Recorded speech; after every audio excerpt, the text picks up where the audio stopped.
వాక్య ధ్యానం చేద్దాం. ఈరోజు యేసు ప్రభువారు ఒక విషయాన్ని తెలియచేశారు. దాని గురించినటువంటి వివరణ ఈరోజు ధ్యానం చేద్దాం. మత్తయి సువార్త 19వ అధ్యాయము 20వ వచనం చదువుదాం. 19వ అధ్యాయము 30వ వచనం. మొదటి వారు అనేకులు, కడపటి వారగుదురు, కడపటి వారు మొదటి వారవుదురు. ఎందుకని యేసు ప్రభు ఏం చెప్పారంటే, మొదటోళ్ళందరూ కడపటోళ్ళు అవుతారు, కడపటోళ్ళు మొదటి వారు అవుతారు, అనేకుల్లో ఇలా జరుగుతూ ఉంటుంది అని యేసు ప్రభు చెప్పారు. ఎందుకని అన్నది ప్రశ్న.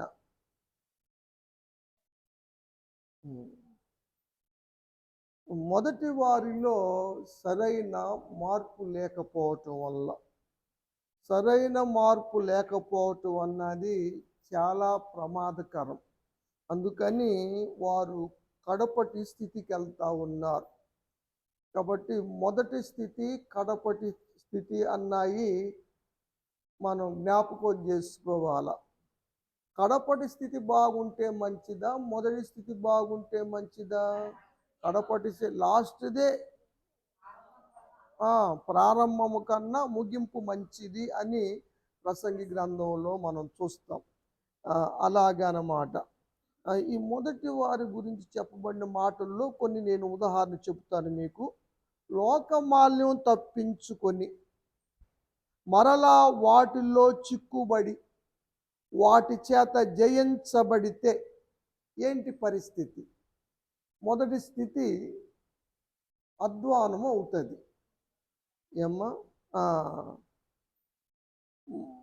కాబట్టి మొదటి స్థితి కన్నా కడపటి స్థితి అధ్వానం అవుతుంది. ఈ స్థితిని దేంతో పోల్చారు అన్న దాన్ని వాక్యము తెలియచేస్తుంది. పేతురు రాసిన 2వ పత్రిక 2వ అధ్యాయము 20వ వచనం చదువుదాం.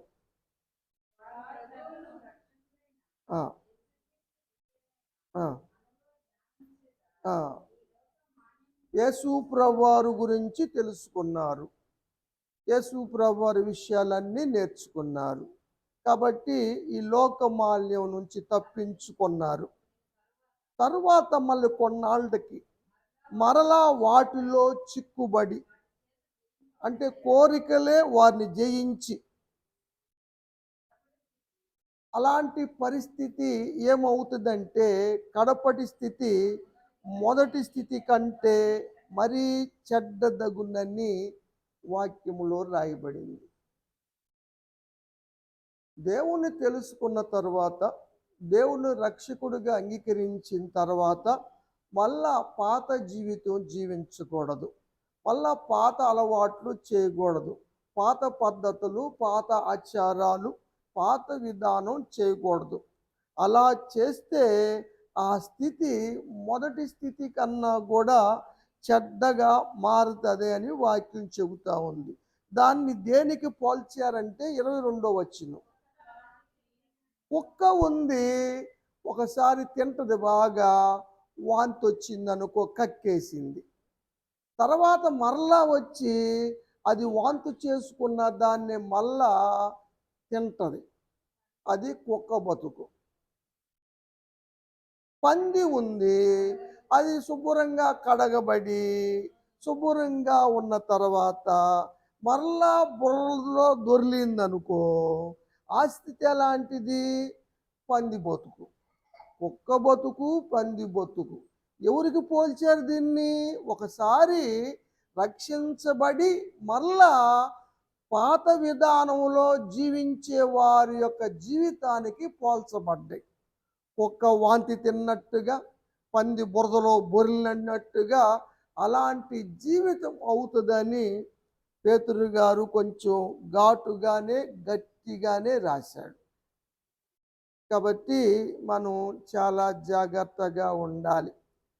ఒకప్పుడు మనం చేసాం, కాదనుకున్నాం, దేవుణ్ణి రక్షకుడిగా అంగీకరించాం, దేవుని బిడ్డలుగా ముద్రించబడ్డాం.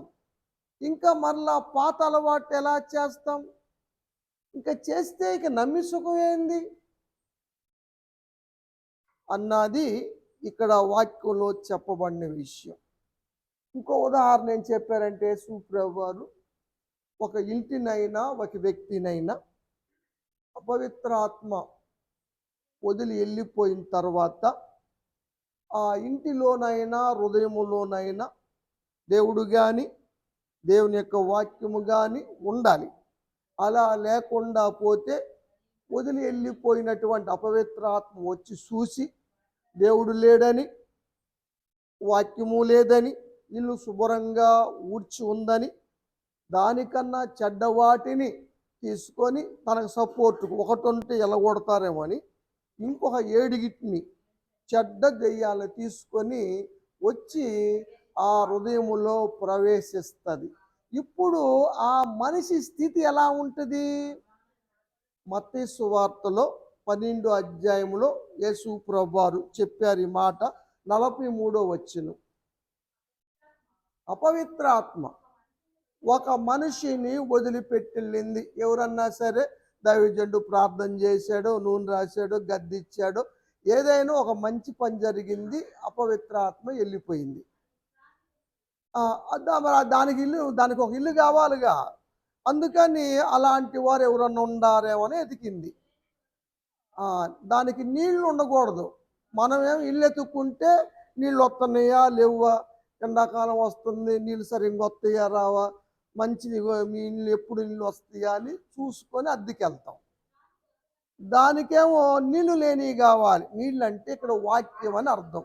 వాక్యం లేని హృదయాలు ఎవరన్నా ఉంటే వారి హృదయంలో ప్రవేశించాలని అపవిత్రాత్మ తిరిగి తిరిగి ప్రయాసపడితే అందరి హృదయాల్లో వాక్యం ఉంది. ఎందుకంటే రోజు కూటానికి వస్తారు కాబట్టి, రోజు వాక్యం వింటారు కాబట్టి అందరి హృదయాల్లో వాక్యం ఉంది. కాబట్టి దానికి చోటు లేదు. అందుకని నేను వదిలొచ్చేనే, ఆ ఇల్లు ఎట్టుందో, ఆ హృదయం ఎట్టుందో చూద్దామని వెనక్కి తిరిగి వచ్చింది. ఇప్పుడు ఎక్కడ దేవుడు లేడు, వాక్యము లేదు, శుభ్రంగా ఓడ్చబడి భద్రం చేయబడి ఉంది. అబ్బా ఎంత బాగుందో అనుకొని అది వెళ్ళి దానికన్నా చెడ్డ వాటిని 7 దెయ్యాలు తీసుకొచ్చింది. ఇప్పుడు ఎన్ని అయినాయి? 8 దెయ్యాలు అయినాయి. ఒక దెయ్యం ఉన్నప్పుడే వాడి స్థితి అధ్వానంగా ఉంటే ఇప్పుడు 8 దెయ్యాలు కలిసిన తర్వాత వాడి బ్రతుకు ఎట్టుంటుంది, వాడి స్థితి ఎలా ఉంటుంది? యేసు ప్రభువు చెప్పారు, చదువమ్మ. అందుచేత ఆ మనుషుడి కడపటి స్థితి మొదటి స్థితి కన్నా చెడ్డదగుతుంది. కాబట్టి మొదటివారు కడపటివారు అవటానికి కారణాలు దేవుళ్ళో సరిగా లేకపోవటం, దేవుని యొక్క వాక్యానుసారమైన జీవితం లేకపోవటం, సరైన మారు మనసు లేని జీవితాల వల్ల ఇలా జరుగుతాయని యేసు ప్రభువారు చెప్పారు. మన హృదయాల్లో దేవుడు ఉన్నాడు కదండి, దేవుని యొక్క వాక్యం ఉంది కదా, ఇక అది రాలేదుగా. వచ్చిందంటారా? రాదు. వస్తే మాత్రం మన స్థితి మరలా అధ్వానం అవుతుంది. ఆ సంగతి మీరు గమనించాలి. ఇంకొకసారి పౌలు గారు ఏం చెప్పారంటే, ఒకసారి వెలిగించబడి పరలోక సంబంధమైన వరాలు కూడా పొంది పరిశుద్ధాత్మలో కూడా పాలివారై అన్నీ తెలుసుకొని అనుభవించిన తర్వాత కొందరు తప్పిపోతారు. అలాంటి వారి స్థితి ఏంటి అని ఎబ్రీయులకు రాశారు పౌలు గారు 6వ అధ్యాయం 4వ వచనం.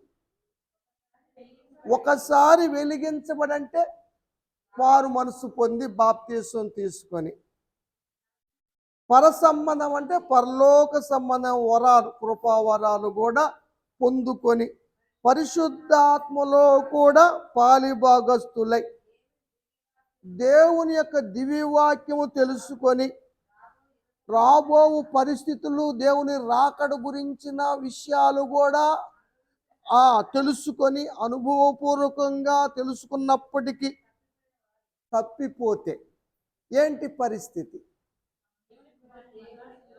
అలాంటి వారు మరలా యేసు ప్రభువారిని సిలువ వేసిన వారు అవుతారు. కాబట్టి అలాంటి వారిని మరలా నూతన పరచబడటం, మరలా వారిని దేవుళ్ళలోకి నడిపించటం అసాధ్యమవుతుంది.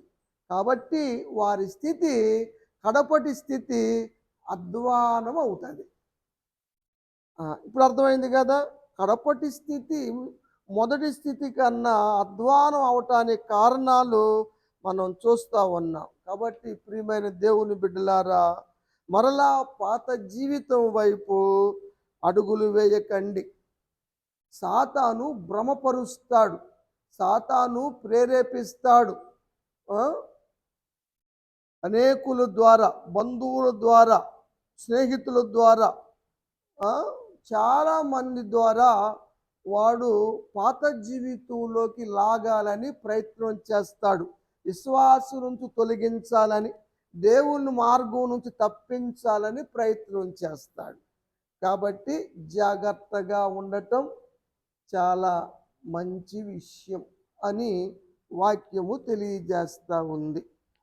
మోషే జీవితాన్ని మనం చూస్తే, మోషే పెద్దవాడు కానప్పుడు, అంటే మొదట్లో కొంచెం కోపంగా ఉండేవాడు. తను అనేకులు రక్షణలోకి నడిపించాలని ప్రయత్నం చేశాడు. సొంత ప్రయత్నం, దేవుని సహకారము లేకుండా సొంత ప్రయత్నం చేసి ఒకని చంపి ఇసుకలో పెట్టేసి అది బయట పడుతుంది అన్న ఉద్దేశముతో మిద్యాన్ దేశానికి పారిపోయాడు. అయితే అతను దేవుడు దర్శించటం, దేవుడు మాట్లాడటం, దేవుని విషయాలు తెలుసుకోవటం, దేవుని పాత్రగా వాడబడటం తెలిసిన తర్వాత పెద్దవాడైనప్పుడు అతని జీవితము కడపటి స్థితి ఎలా ఉందో పౌలు గారు హెబ్రీయులకు రాస్తారు. 11వ అధ్యాయం 24వ వచనం. మోషే పెద్దవాడైనప్పుడు విశ్వాసును బట్టి ఐగుప్తు ధనము కంటే క్రీస్తు విషయమైన నింద గొప్ప భాగ్యం అని ఎంచుకున్నాడు. దేవునికి స్తోత్రం. ధనమా దైవమా, దేని మీద మీ దృష్టి? ఐగుప్తు ధనమా, క్రీస్తు విషయమైన నింద, ఏది గొప్ప భాగ్యం అన్న విషయములో మోషే గారైతే దేవుని విషయమే, నిందలే, శ్రమలే భాగ్యం అని ఎంచుకున్నాడు.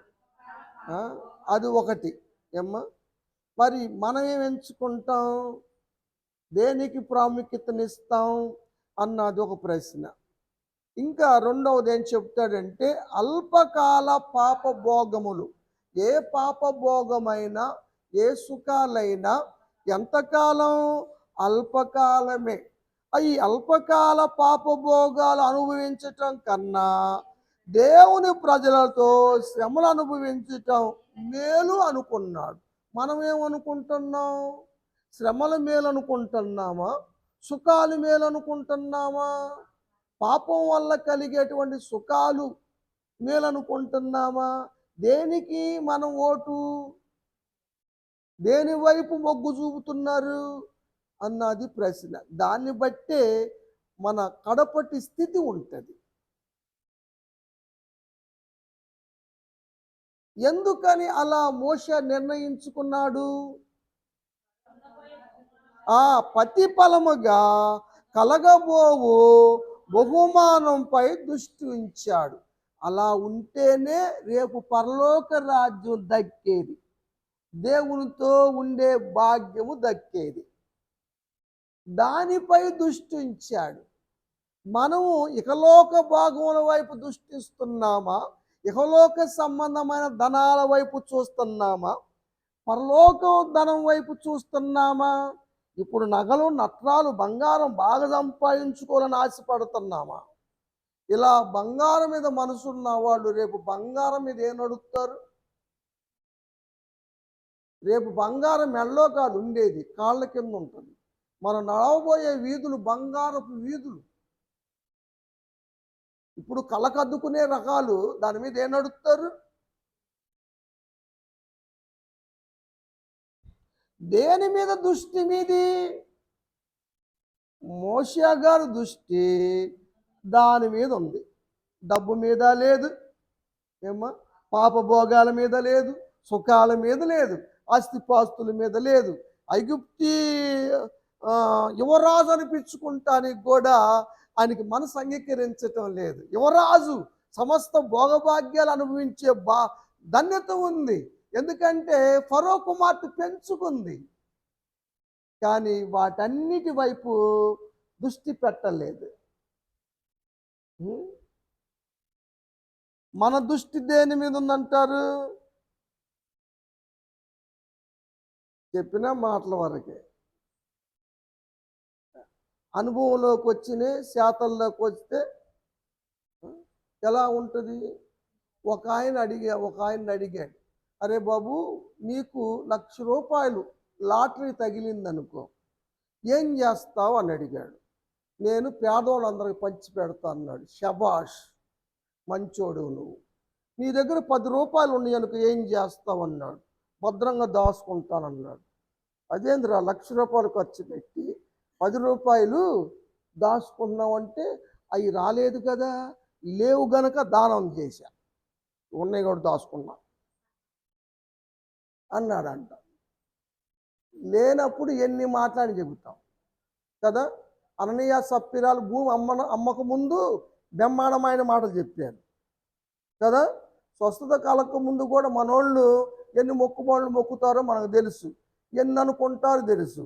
కానీ అదంతా జరిగిన తర్వాత ఫోటోలు కూడా ఎత్తేస్తున్నారు, కృతజ్ఞతలు చెప్పట్లేదు.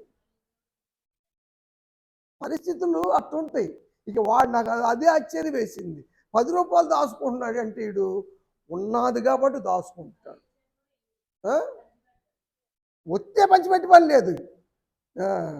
రాకముందే అమ్మక ముందు పంచుదాం అనుకున్నారు, డబ్బులు వచ్చినాకేమన్నారు? దాచుకున్నారు. అంత ఆయన చూడొచ్చాడా పాడ. కానీ దేవుడు చూస్తాడు కదా. ఇప్పుడు అందరికీ డబ్బులు ఎక్కువయ్యా భోజనాలు పెడుతుంది, అందరికీ డబ్బులు ఎక్కువయ్యా దేవుని పన్నుకిస్తుంది, అందరికీ డబ్బులు ఎక్కువయ్యా మరి చేసేవాళ్ళు బోర్లు వేయించటము, లేదా మీటింగ్లు పెట్టిద్దాం అనుకోవటము, మరి కొంత ఖర్చు పెట్టము. ఎందుకు? వాళ్ళకి డబ్బులు ఎక్కువైనా మనసులో అనుకున్నది నెరవేర్చాలని తపన. ఎందుకంటే మాట ఇచ్చింది దేవునితో, మాట తప్పితే దాన్ని ఆయన ఎలానే వసూలు చేస్తాడు. ఇప్పుడు మన వాళ్ళు అంటారు కదా, మనం అందరు దేవుని నమ్ముకోకముందు ఆయన వడ్డీ కాసులు వాడు, వడ్డీతో సహా వసూలు చేస్తాడు, చక్కెర వడ్డీ. అది ఆ తలంపు వస్తేగా బిగబడితే ఎవరికి ఆశీర్వాదాలు రావు. కూలి మొగ పెడుతుంది కదా. 11వ అధ్యాయం అనుకుంటా సామెతల్లో సొలొమోను రాస్తాడు, ధాన్యం బిగబట్టేవాడికి శాపాలే వస్తాయి. అక్కడ ఉంది, చదవండి 11వ అధ్యాయంలోని. వెదజల్లు అన్నది 24వ వచనం, ఇంకొంచెం పైన ఉంటుంది చూడు, ధాన్యం బిగబడతాం కానీ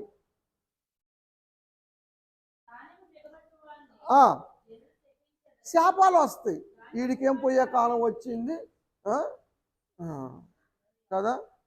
ఇప్పుడు గవర్నమెంట్ ధాన్యం ఇస్తుంది, బియ్యం ఇస్తుంది, అందరికి పంచాలి కదా. 3వ తారీఖు అయిపోయిందమ్మా, అయిపోయినాయి, లేవు, ఎందుకు? అమ్మేసుకున్నాడు అంటే ఏమంటారు వాళ్ళు? పైనుంచి పంపించిన ఏమైనాయ్యా? కాబట్టి మాకు ఈ ఆయన వద్దండి, మాకు సరిగ్గా పంపిణీ చేయట్లేదండి, తీసేయమంటారు. లేకపోతే రిపోర్ట్ ఇస్తారు. రిపోర్ట్ ఇస్తే వాళ్ళు ఈ బియ్యం అమ్ముకున్నప్పుడు వచ్చి పట్టుకుంటారు. పోలీసులు వచ్చి పట్టుకున్నారు, కేసు అయింది. మన కుర్రోడికి కూడా 5 లక్షలు దాకా కట్టుకుంటే కానీ మళ్ళా యథావిధిగా రాలి. ఇలా జరుగుతాయి. అంత బాధే వచ్చింది. నిన్ను ఎవరు అనుకోమన్నారు? ఆసుపత్రిలో ఉన్నప్పుడు, జబ్బులు వచ్చినప్పుడు మోకుంటారు. జయం గారు ఈ మధ్య చాలా మారినట్టు అనిపిస్తుంది నాకు. ఇటువరకు ఈ కృతజ్ఞత కూటాలు అవి ఇవి పెద్దగా పెట్టుకునేవాళ్ళు కాదు. మరి ప్రసన్న వల్ల కానీ, మరి వాళ్ళు జయం గారిలో వచ్చిన మార్పు వల్ల కానీ ఏదైనా జరిగిన దాన్ని బట్టి ఇందాక నిన్న వచ్చి చెప్పి వెళ్తుంది, పాస్టర్ గారు రేపు మాది కృతజ్ఞత కూటము చెప్పండి, అర్పణ అర్పిస్తాం, పాయసం కానీ ఏం చేసుకొస్తాను అయ్యగారు, పులిహోర పిల్లగాడికి స్వస్థ వచ్చింది కదా. ఇప్పుడు ఏదన్నా నువ్వు నిర్ణయం మనం తీసుకుంటాం, నిర్ణయం తీసుకునేది బిగబట్టేది. ఇప్పుడు కొంతమంది ఉన్నారు, అంటే సందర్భం వచ్చుకొని చెబుతున్నా, నాకు ఇవ్వలేదని నేను అనుకోను, ఎందుకని మీకు చెబుతా, అమ్మ మీరేం చేస్తారు, అమ్మాయి ఉంది పాపం ఒకసారి చేయి కాల్చుకుంది, మాకు భోజనాలు ఏర్పాటు చేస్తా, అందుకనమ్మా మీరు ఎప్పుడు చేయొద్దు, మీరు ప్రార్థన పెట్టుకోండి, మీకు ప్రార్థన చేస్తా, భోజనాలు పెట్టవద్దు. అమ్మాయి రాణి కూడా చెయ్యి వణుకుతూ ఉంటుంది, పాపం ఏదన్నా వేసేటప్పుడు చేస్తుంది, కానీ చాలా ఎక్కువగా చేస్తుంది, చికెన్ చేస్తుంది, మంచిగా చేస్తుంది, 4-5 ఐటమ్స్ చేస్తుంది, వణుకుతుంది చేసేటప్పుడు. అమ్మ వద్దురా చేయి మాకరా, నువ్వు కూటం పెడతా, ప్రార్థన చేస్తా, నువ్వు నాకేమి ఎక్కర్లేదు అని చెబుతా. అట్టా పెద్దోళ్ళకి మా అమ్మ ఉంది, మా అమ్మకు కూడా పెట్టాలని ఆశ ఉంటుంది, అమ్మ నువ్వు వద్దే, నువ్వు పెట్టమాక, కావాలని నా దగ్గరికి రా, ఆ రోజు నువ్వు కూడా మాతోనే పాటు తిను అని చెబుతా. చాలామంది ఇటువరకు మన వాళ్ళందరూ కూడా ఇక్కడ తినేవాళ్ళు, ఇప్పుడు అమ్మాయి అయినా మా అబ్బాయి పుద్దివి అయినా రవి ఉన్నప్పుడు వీళ్ళందరూ ఇక్కడ భోజనం చేసుకొని వెళ్ళేవాళ్ళు, నేను ఇవ్వటానికి ఇష్టపడతా. కానీ కొంతమంది ఏం చేస్తారు, కానుకిస్తారు, అయ్యగారు మేము కానుకిచ్చుకుంటాంలే అయ్యగారు, వంట చేయట్లేదు, దైవజనుడికి భోజనం బిగపడుతున్నారు, ఇంట్లో 4-5 వెరైటీలు తింటారు. ఇప్పుడు ఆ షాప్ ఎడగబోద్ది, ఇప్పుడు హాస్పిటల్కి ఎంత కట్టాల్సి వస్తుంది. ఇప్పుడు మైసూర్ గారు ఉన్నారు, సందర్భం వచ్చి చెబుతున్నా, వారు ఏదో ఒక విధంగా అనుకున్నారు, నాకు కానీ బాగుంటే నేను ప్రతి నెలలో కృతజ్ఞత అర్పణ అర్పించుకుంటానన్నాడు. అమావాస్య రోజు ఏదో ఒకటి తెచ్చి పెడుతున్నాడు ఆయన, ఏదో ఒకటి ఆయనకు తోసింది చేయగలిగింది. సామర్థ్యాన్ని ఒకసారి భోజనాలు పెడతాడు, ఒకసారి ఉప్మా పెడతాడు, ఒకసారి టిఫిన్ పెడతాడు, పులిహార పెడతాడు, ఏదో ఒకటి ఆయన తోసింది. ఆపల ఆపల కొంతమంది మాకు కూటం కూడా వద్దన్నారు, ఏం చెప్పాలి, ఏదో ఒక సాకు. ఒకవేళ కొంతమంది పిల్లలు పెట్టించుకున్నా కూడా మంచిది, మేము చేయలేకపోయినా పిల్లలు పెట్టించుకున్నారు, అలానే చల్లగా ఉండాలి అనుకోరు, ఎందుకని మీకు వద్ద కోటాలు, ఎందుకు పాస్టర్ గారిని పిలిపియటం, ఆయనకి భోజనాలు పెట్టడం, మేపటం ఎందుకు అని అనేవాళ్ళు ఉన్నారు. కొంతమంది ఏమో అయ్యగారు మీరు మా ఇంటికాడ చేయి కడగాల్సిందే, రావాల్సిందే అదే, అదేం కాదులేమ్మా అని నేను చెబుతా. అట్ట కాదు అయ్యగారు, నువ్వు ఖచ్చితంగా నువ్వు చేయగడగాలి. అసలు ఇంకో గమ్మత్తైన విషయం, ఇదే ఇది ఎండాకాలం అంటే సందర్భం వచ్చి చెబుతున్నా, నా చెయ్యి వాళ్ళే కడుగుతారు, నేను భోజనం చేసిన తర్వాత నా చేతులు వాళ్ళే కడుగుతారు. అదేందమ్మా వద్దులేరా అంటే, లేదయ్య గారు నేను అట్ట అనుకున్నాను అని కడిగేవాళ్ళు ఉన్నారు. అరే మీరు పెద్దోళ్ళు లేరా, కొంతమంది నేను అక్క అని పిలుస్తా, కొంతమంది ఏమో సిస్టర్ అని పిలుస్తాను, మీరు వచ్చి కడగటం ఏంటంటే, లేదు లేదు వాళ్ళే వచ్చి చెంబు తెచ్చి నీళ్ళు పోసి చెయ్యి కడిగి శుభ్రంగా నన్ను వదిలిపెడతారు. ఏందమ్మా నీకంటే ఒకసారి చెప్పారు, ఇప్పుడు ఎలీషా గారు ఏలియా గారు చెయ్యి మీద నీళ్లు పోలేదయ్య గారు, మేము కూడా పోస్తాం, నీ తప్పేంది అని అడిగారు నన్ను.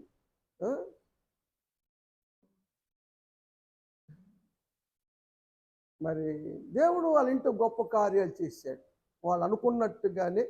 మరి వాళ్ళకి వివాహం అవటం విషయంలో కానీ, కొడుకు వివాహం కుదరటంలో విషయంలో కానీ, సంతానం కలగటం విషయంలో కానీ, సంతానం కలగదనుకున్న సందర్భాల్లో దేవుడు సంతానాన్ని ఇచ్చాడు ఆ ఇంట్లో. నిజం, ఇవన్నీ సామాన్య విషయాలు కాదు. పిల్లలకు ఉద్యోగాలు రావాలనుకున్న ఇంట్లో ఉద్యోగాలు వచ్చినాయి. నిజంగా వారు మనసు నాకు చేశారనే గొప్ప చెప్పటం కాదు, కానీ పాస్టర్గా నాకు అనిపిస్తుంది, మేము ఈ ప్రాంతానికి వచ్చిన సందర్భంలో మాకు నీళ్లు దూరంగా ఇచ్చారు, చేతికి కూడా అందుకోకుండా. ఈ చుట్టుపక్కల వాళ్ళు కూడా నీళ్లు పోసేవాళ్ళు, ఇచ్చేవాళ్ళు కాదు తాగటానికి కూడా. ఇప్పుడు వాళ్ళే నా ప్లేట్లో అన్నం వాళ్ళే కలుపుకొని తింటారు. అయ్యగారు నీ చేత్తో ఒక ముద్ద పెట్టి నాకు. నా ప్లేట్లో కలిపిన ముద్ద తీసుకొని వాళ్ళు తింటారు. నేను కొన్ని బోన్స్ నవ్వలేక ఈ టైం చాలదు, కూటమి టైం అవుతుందని వదిలిపెడితే అమ్మోళ్ళు తినేస్తారు. ఏందమ్మా అవి తినమాకంటే నా కొడుకు అంటే నన్ను కొడుకుగా చూశారు కాబట్టి నా కొడుకు వదిలిపెట్టి తింటానికి ఏమైంది అయ్యా అంటది, తినేస్తారు. అంత తేడా ఎలా వచ్చింది? ఆ, అంతే కదా, మనం గొప్పోళ్ళం కాదు. ఆ, మరి మనుషులు తీసుకునే నిర్ణయాలు బట్టే మన జీవితాలు ఉంటాయన్న విషయం. ఉం? చెబితే కోపం. ఇసం పాస్టర్ గారు చెప్పేశాడు మా గురించేను. చిన్నపిల్ల అనుకున్నా చెప్పేశాను. నువ్వు రాకతలకని చెప్పాను ఈ సంగతి. సాయంత్రం విను. ప్రసన్న వల్ల చాలా మార్పు వచ్చిందని. కాబట్టి మారాలి. ఎల్లకాలం అదే విధంగా ఉండకూడదు. దానికి ఎంత ఖర్చు అయినా పెడుతున్నారు కానీ, హాస్పిటల్ పాలు చేస్తున్నారు కానీ, దేవుని విషయాలకు వచ్చేలకే ఈ రూమ్కి చాలా డబ్బులు ఖర్చు అయినాయి అని చెప్పుకున్నాం కదా. రాని ఏమనుకుందో గేటు దాకా వెళ్ళిపోయింది.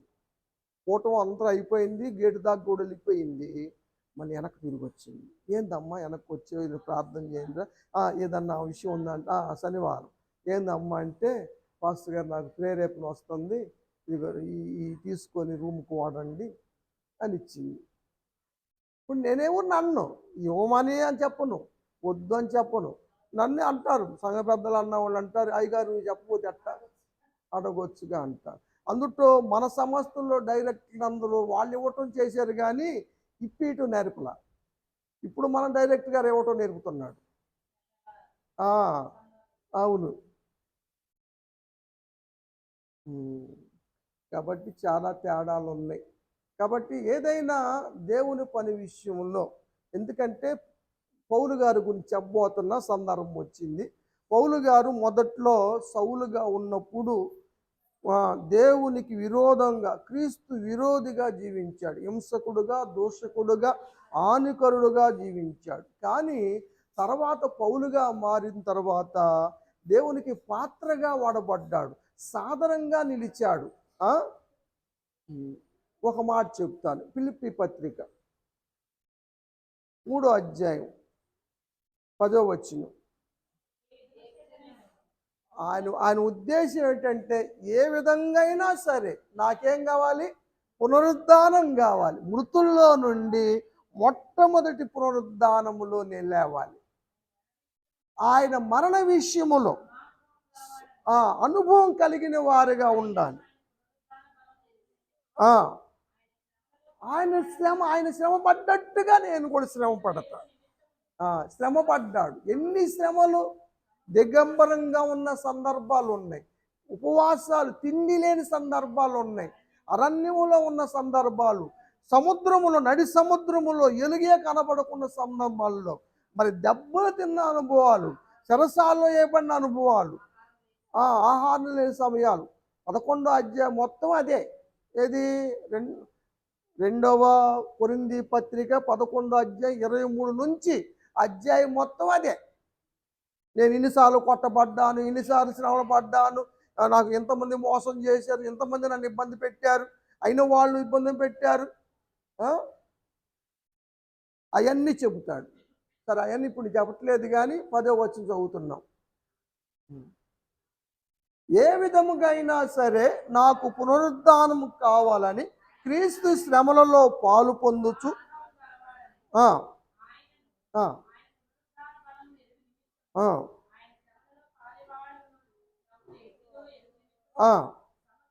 సమస్తమును నష్టపరుచుకొని వాటిని పెంటతో సమానంగా ఎంచుకున్నాను. అనుకున్నాను. నిజంగా ఆయన గమనీయుల దగ్గర చదివాడు, యూనివర్సిటీ ప్రొఫెసర్ గారు గమనీయులు. అలాంటి ఆయన దగ్గర చదువుకున్నాడు. ధర్మశాస్త్రంలో పావినుడు. అంత గొప్పవాడు. రోమా పౌరసత్వం కలిగిన వ్యక్తి ఈయన. గొప్ప సంపన్న కుటుంబానికి చెందినవాడు. కానీ సమస్తాన్ని నష్టంగా ఎంచుకున్నాడు. ఏదైతే మేలు అనుకున్నాడో, ఏదైతే లాభం అనుకున్నాడో దాన్ని పెంటతో సమానంగా ఎంచానన్నాడు. దేవుని కోసం ఏం నష్టపడుతున్నారు మీరు? ఏం త్యాగం చేస్తున్నారు మీరు? దేవుని మీకు పునరుద్ధానం ఎట్టొచ్చింది అనుకుంటున్నారు? మీకు ఏం శ్రమలు పడుతున్నారు?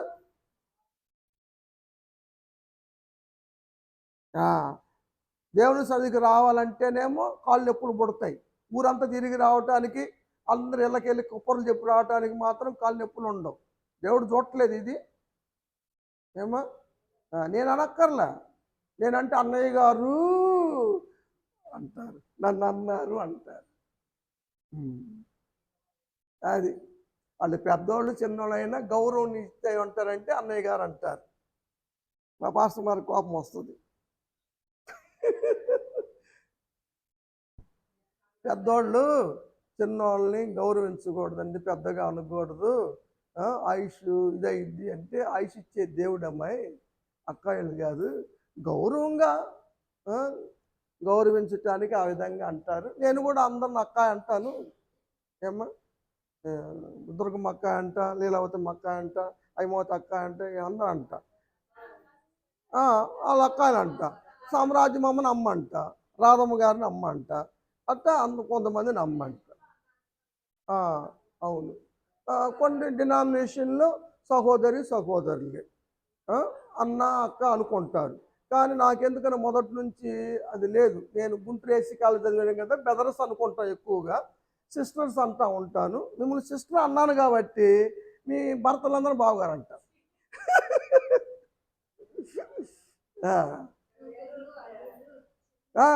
కూతుర్లను పిలిచిన వాళ్ళేమో అల్లుళ్ళు అంట.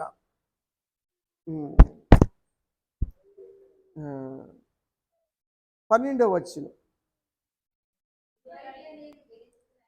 ఆయన ఉద్దేశం, నేను గెలిచాను, నేను సంపూర్ణ సిద్ధి పొందానని అనుకోవట్లేదు ఎవరు కూడా. నేను సంపూర్ణ అయ్యాను. ఈ సిద్ధి అన్నది ఏదో మతానికి సంబంధించింది కాదు ఇది కదా. సిద్ధి, సంపూర్ణమైన సిద్ధి పొందితేనే పరలోకానికి వెళ్తాం, దేవుని రాజ్యానికి వెళ్తాం. సంపూర్ణ సిద్ధి లేకుండా మనం వెళ్ళలేం. కాబట్టి నేను గొప్పవాడిని అయిపోయాను అనుకోకూడదు. అసలు నేను దేని నిమిత్తము క్రీస్తు చేత పట్టబడ్డానో అది నెరవేర్చాలని దానికోసం పరుగులు పెడుతున్నాను అన్నాడు. 14వ వచనం చదువు.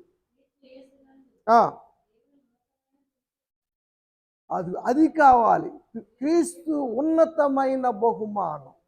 కాబట్టి కడపటి వాడైనప్పటికీ, శిశువుల్లో లేకపోయినప్పటికీ పౌలు గారు అపోస్తులుడుగా ఎంచబడ్డాడు. దేవునికి స్తోత్రం. పరలోకములో 12 పునాదులు, శిష్యులు 11 మంది. 12వ వాడు తప్పిపోయాడు కదా, ఇస్కరియోతు యోధ. మరి 12 ఎవరు అని వీళ్ళందరూ సీట్లు వేసుకున్నారు. మత్తీ మీదకి వచ్చింది. కానీ దేవుడు మత్తీకి ఇలా భాగ్యం పౌలు గారికి ఇచ్చాడు. అపోస్తులుడని కడగా వచ్చిన ఇప్పుడు మొదటి స్థితిలోకి వచ్చాడు పౌలు గారు. మనం మొదటి స్థితి, కడపటి స్థితి గురించి ధ్యానం చేస్తున్నాం. కారణము సరైన మార్పు లేక ఆ స్థితులు మారుతూ ఉన్నాయి. మంచి పోరాటం నేను పోరాడి తిని, నా పరుగు కడముట్టించి తిని, విశ్వాసము కాపాడుకొంటిని, ఇదిగో నీతి కిరీటం నాకు ఉంచబడింది అని పౌలు గారు చెప్పారు. ఆయన కూడా 24 పెద్దల్లో పాత నిబంధనలు 12 గోత్రాలోళ్ళు, కొత్త నిబంధనలో 12 మంది శిష్యులు, 24 మంది పెద్దలు, బంగారు సింహాసనం వాళ్ళ కోసం ఎదురు చూస్తూ ఉన్నాయి కదా. ఇవి సరైన మార్పులు. జక్కయ్య ఉన్నాడు, చాలా అన్యాయస్తుడు. అన్యాయంగా ట్యాక్స్ వసూలు చేసే వాడల్లో నెంబర్ వన్ అన్నమాట కదా. ఒక ఆయన అంటాడు, ఆ ఇంట్లో ఎక్కడ చూసినా అన్యాయంగా తీసుకొచ్చే సొమ్ములే, ఆస్తులే అని చెబుతూ ఉంటాడు. అది బైబిల్లో రాయలేదు కానీ యేసు ప్రభువును చేర్చుకున్న తర్వాత జక్కయ్యలో వచ్చిన మార్పు, ఆస్తి అంతా కూడా పంచేశాడు కదా. ఆస్తి ఉంచుకోలే, దాన్ని 2 భాగాలు చేసి పేదలకు సగం ఇచ్చాడు. సగ భాగం అన్యాయంగా ఇప్పుడు దాకా అన్యాయంగా తీసుకున్న దానికి 4 గంతలు ఇచ్చి కవర్ చేసుకున్నాడు. మరి ఈయనకేం మిగిలింది? యేసయ్య చాలు, అసలైనది. మనం దేనికి ప్రాముఖ్యతనిస్తున్నాం? యేసుని నమ్మాం కదా, యేసుని చేర్చుకున్నాం కదా. ఎన్ని సంవత్సరాలు ముట్టి ఏముంది త్యాగం? క్రీస్తు కోసం ఏమి నష్టంగా ఎంచుకున్నావు? నీ మార్పు సరైందేనా? నువ్వు అనుకున్నాయి నెరవేరుస్తున్నావా? మొక్కున్నాయి చెల్లిస్తున్నావా? ఏది? సరైన మార్పు లేదు. దేవుడు సమయం ఇస్తాడు దేనికి?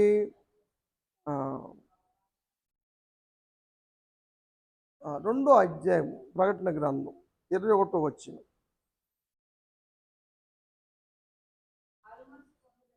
మారు మనసు పొందుటకు దేవుడు సమయం ఇస్తాడు, కానీ మార్పు పొందకపోతే మాత్రం మంచం పట్టిస్తాడు. అది రోగాలు తెచ్చుకుంటారు, అప్పుడు కూడా శ్రమల పాలవుతారు, అప్పుడు కూడా మార్పు పోతే మరణాలు సంభవిస్తాయి కదా. ఎంత సమయం? దేవుడితో ఆశమాషియా? హృదయాన్ని దూరంగా పెట్టుకొని పెదాలతో ఆరాధిస్తే అది సరైన ఆరాధన అన్నారు యేసు ప్రభు వారు. మీ హృదయాన్ని నాకు చాలా దూరంగా ఉన్నాయి, పెదవులతో గణపరుస్తున్నారు అని యేసు ప్రభు వారు చెప్పిన మాటలు ఉన్నాయి కదా. లోపల లోపల అంత కుళ్ళు పెట్టుకొని పళ్ళెం బయట తోముకుంటున్నారు పరిసయ్యులు. మత్తయి సువార్త 23వ అధ్యాయంలో అన్నారు.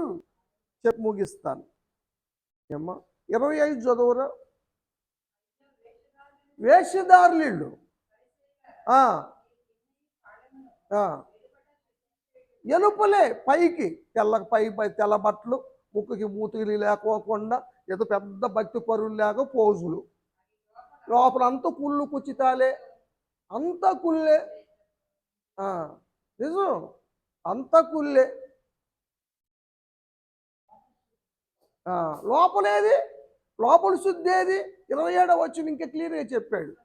మీరు సున్నం కొట్టిన సమాధులు. సున్నం కొట్టిన సమాధి ఎట్టుండదు? తెల్లగా మెరిసిపోతుంది బయట చూసే వాళ్ళకి, లోపలంతా కుళ్ళే, కల్మషమే, కంపే. అది అలాంటి జీవితాలు దేవుని రాజ్యానికి వెళ్తాయా ఏమ్మా?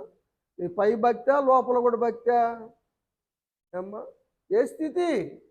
నీ మొదటి స్థితి ఎలా ఉంది, కడపటి స్థితి ఎలా ఉంది? ఏ స్థితిని బట్టి మనం దేవుని రాజ్యానికి వెళ్తాం? దేవుడిచ్చిన అవకాశాన్ని సద్వినియోగం చేసుకుంటున్నామా?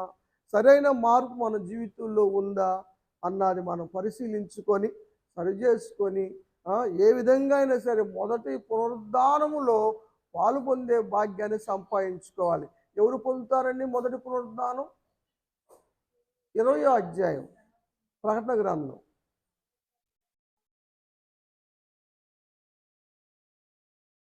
కుడిపక్క పేజీలో ఉంటుంది. మొదటి పునరుద్ధానములో పాలు పొందేవారు ధన్యులు, వాళ్ళు పరిశుద్ధులు కదా. వారికి 2వ మరణం అనే అగ్నిగుండం వాళ్ళకి లేదు. దేవునికి స్తోత్రం.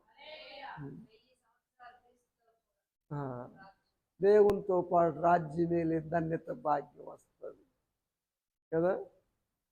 అలాంటి భాగ్యాన్ని సంఘ బిడ్డలందరూ మనమందరం కూడా పొందుకోవాలి. దానికోసమే సరి చేసుకుందాం, సరిదిద్దుకుందాం. మనం కూడా మానవులమే, మనకి అవయవాలన్నీ ఉన్నాయి, కోరికలు ఉన్నాయి, ఆశలు ఉన్నాయి. అయినప్పటికీ ఆ సుఖాలన్నింటినీ కూడా మనం కంటతో సమంగా ఎంచుకోగలిగితేనే రేపు ఆ యొక్క బహుమానములు పాలు పొందుకునే భాగ్యము కలుగుతుంది. అట్టి ధన్యతను దేవుడు మనకిచ్చును గాక. దేవుడి మాటలు దీవించు ఆశ్రయించును గాక.